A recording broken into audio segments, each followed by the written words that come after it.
Hey everyone, welcome back to the farm. It's Brad with Batchelder Family Farms. Back from the National Bison Association Conference. Amazing experience, but as soon as we got back to Kansas City, got back home, it was back to reality and kind of show you a few things we had to deal with while I was gone and since we've been back and what we're trying to do with the bison now, so stick around. On the other side of the barn over here, we still have these two pesky calves that get out. And I think they're probably the culprits on why all of the cows were out while I was gone for 4 days, 3 nights. Our cows got out 8 times. And I'll kind of walk through and show you why they got out and how we've been able to keep them in so far. But here's the bison, one of the bison pens. Here's the other bison pen. What I'm working on right now is I'm trying to separate at least Chief and Phyllis into this pen, the one we added not too long ago, and bring all the others, or could leave a couple of the bigger ones. I'm trying to treat some worms. So definitely Linda, who's looking at us right here. Try to get her over here with a couple others so I can give them some dewormer and hopefully get on the front side of this while we're waiting on our dart gun to be able to inject them so we don't have to get them up in a pen. Well, while we were gone, while I was gone, and Zach, when we were in Colorado at the National Bison Association Conference, we'd had snow that came January 5th, I think, and it had been here. It's been here over 20 days now, and this is really the first day where we don't see much snow on the ground. Depending on where you're at, like our driveway still has some snow, but most places started to melt. We had a bunch of rain yesterday. So when I got back, I got lots of calls while I was out there. And like I said in my last video, Jenna, my dad, got the cows back in multiple times.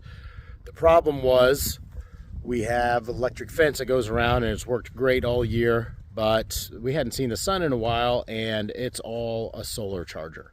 So after so many days, it wasn't getting a charge. I think those 2 little calves ran through the fence. Other cows saw them run through, and they just followed them. Hey, big guy, what are you doing? We saw some of your cousins.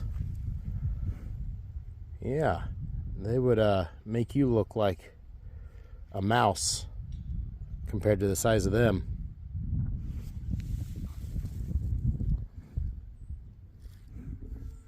Walking down the driveway here, you can still see a few patches of snow down our long driveway. It's there in a lot of places, so if it freezes, it gets really slick.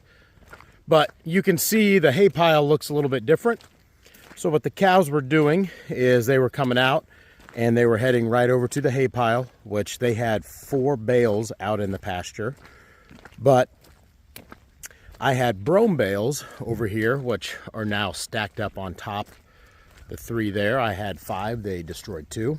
I'm sorry, they destroyed 1, and I fed 1 to trick in the donkeys yesterday. But they were stacked right here, and if you ever want to know your best hay, where it's at, what field it came from, just let your animals out, and they'll go eat that right away. So in a day, they destroyed a whole brome bale, probably half a day, and then they just kept coming back to the same spot. As you can tell, that bale up there, pretty rough shape. The one right next to it is eaten off, and then on the back sides of both of those, they've eaten off. So they came down here, and every time they got out, they just camped out right here.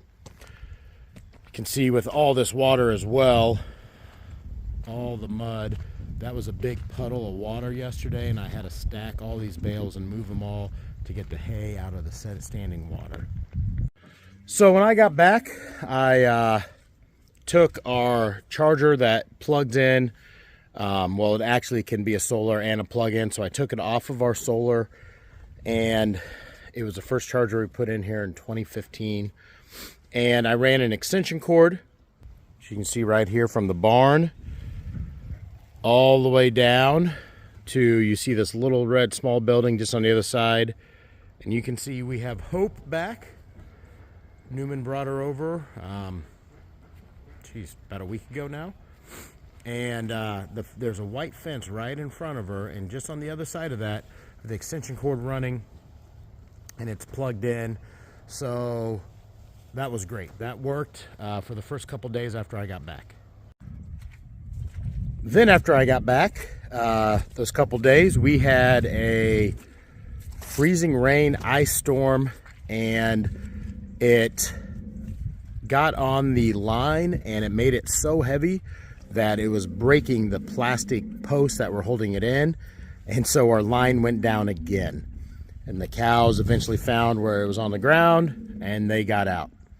So went back, fixed all of those, got the cows back in, and this was just yesterday, I guess, and moved all of that hay out of the way, and they haven't been back out the last 36 hours now, and hopefully it stays that way. Except for these two. So going to have to figure out how to get these two caught. Usually the pen where we catch them, I brought up here to have the bison in to give them extra area. So still working through that, but we'll figure it out. Not sure we can make it happen. If I could just get Phyllis over here. She's coming. She hears me. Jane, Chief, and Phyllis are the three I want in one pen. I don't really care if it's that pen or this pen. But here comes Chief now. Hopefully the other two follow. Come on, big guy.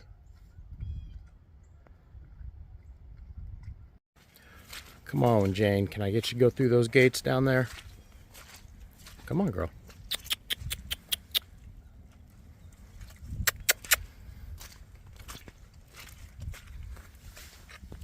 Of course not.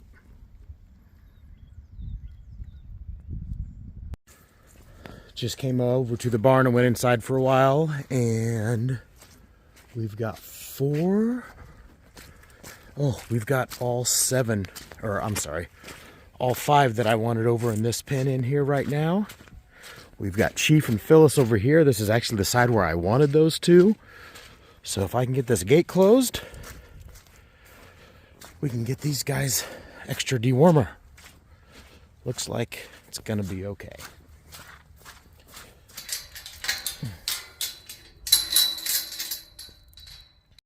All right, got those five in here. Gates closed. They're looking at me. I'm gonna go give them some dewormer now.